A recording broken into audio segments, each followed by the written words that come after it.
end. Good night, sleep tight, don't let the bedbugs bite. What? You want to hear another? But it is a school night. Okay, just this once. I'm such a pushover. What type of story shall we hear? Comedy, drama, controversial political thriller? No. How about this? How about a fairy tale for our times? A field of dreams fenced in by a white picket? The story of a young man and woman we all hope to be someday? Well, too bad that's what you're getting. Once upon a time, there was a young woman, pretty as a day in June. A young man stood by her side, smart as a whip and handsome as a polo horse. The couple met in high school and fell in love on a merry day in May, and soon enough, the young man dropped to his knee, pulled a diamond from his pocket, and won the young woman's hand in marriage. Excuse us, Miss Storyteller. Moving right along, with the blessings of their compatible Miss family. Storyteller. Yes, what is it? We didn't exactly meet in high school. Oh, yes, you did. It says so right here. We met in a bar. And we dated on and off for 5 years while she experimented with foreigners. How nice. Well, for our purposes, let's say you met in high school, shall we? So, with the blessings of their compatible family members, the bride and groom were to be bride and groom. Wait a minute. As I recall, you were the one that kept breaking it off. What? And then you come crawling back the minute I had a new boyfriend. Well, you certainly didn't waste any time running into the arms of the first guy who had an accent, so... Let's not argue in front of the impressionable youngsters, The bride soon set in on the wedding preparations. I didn't realize you were racist. I'm not. I'm perfectly fine with the fact that you slept with black men. You're assuming that racism automatically refers to African Americans. Isn't that a form of racism itself? Excuse me, sir, may I permit dos bushes so I can return to the story? Thank you. Oh, by all means. Don't let anything silly like our issues get in the way. Look, will you play along? The children will have ample time to be disillusioned later. Let's just have a nice little story, So, the preparations. They were to be married in a beautiful church, Drive-through chapel in Vegas. followed by an elegant reception at an old inn in Vermont. Back room at the Stardust Lounge. The bride put Martha Stewart to shame as she had the evening planned down to the last detail. Ha!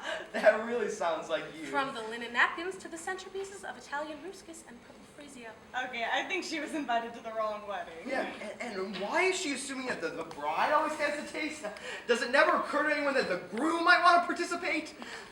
I worked my way through law school as a floral designer. That's how I know that freesia is all wrong for a centerpiece.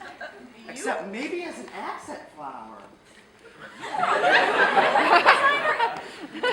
You need a base arrangement or a more substantial bloom, like a lily or an orchid.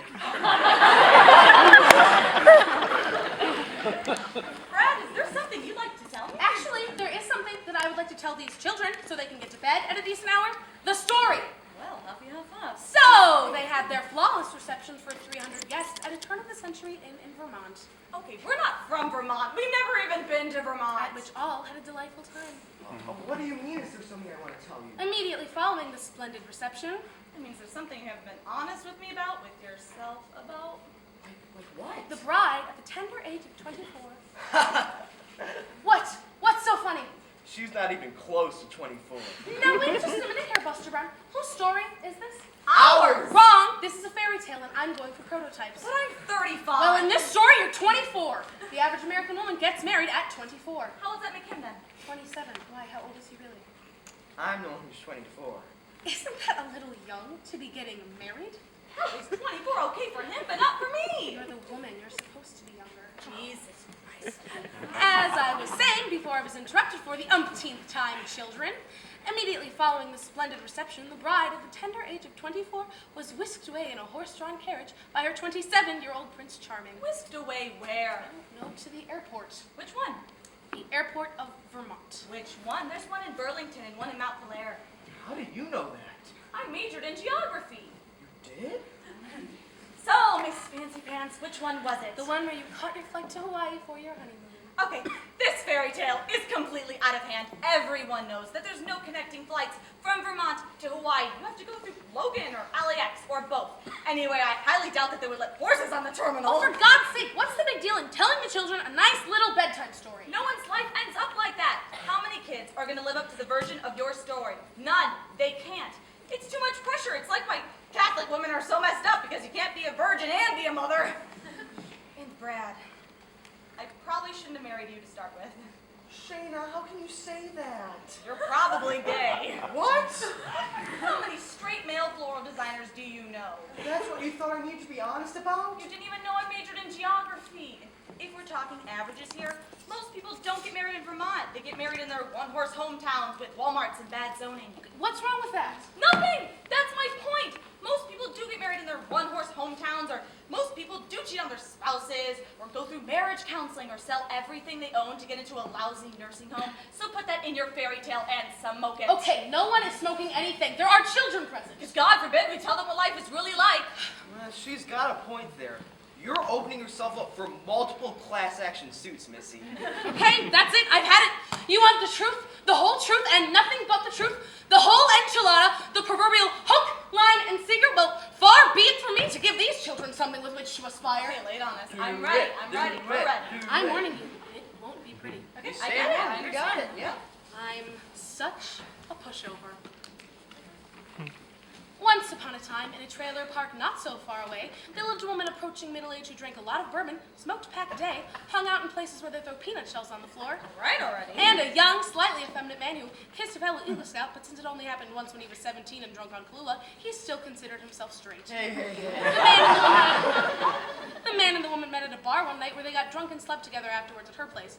Since the woman felt guilty about the one-night stand, she felt she needed to make a legitimate relationship out of the encounter to justify the sex, even though she really prefers black men.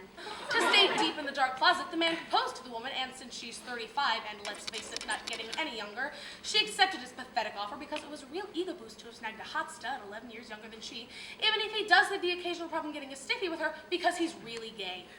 Even though the man offered to plan the entire wedding with his best friend Steve, the woman insisted they hire a horse-drawn carriage to the airport of Vermont, from which they took 6 connecting flights to Las Vegas to get married by an Elvis impersonator. To celebrate, they showed up at the Stardust Lounge, at which they bought all the bar patrons cheese balls and Budweiser. Upon arriving back home in Weehawken, New Jersey, the man, unable to contain his inner self for a moment longer, took up with a drag queen from Soho, and the woman, realizing she'd never be a mother, consoled herself with vodka and Xanax and died of a somewhat accidental overdose 3 years later. The man, now 27, took up wearing cowboy hats and chaps and made the unfortunate mistake of traveling to Wyoming on business, where he was dragged to his death behind a 4x4 by a bunch of homophobic rednecks. The drag queen wrote a show about the 3 of them in which he played all the parts, won a Genius Grant, and led his own talk show on New York City cable access. I bid you good night and sweet dreams, children. The end. Hey, you can tell me. Excuse me, you should tell me all the rest of that.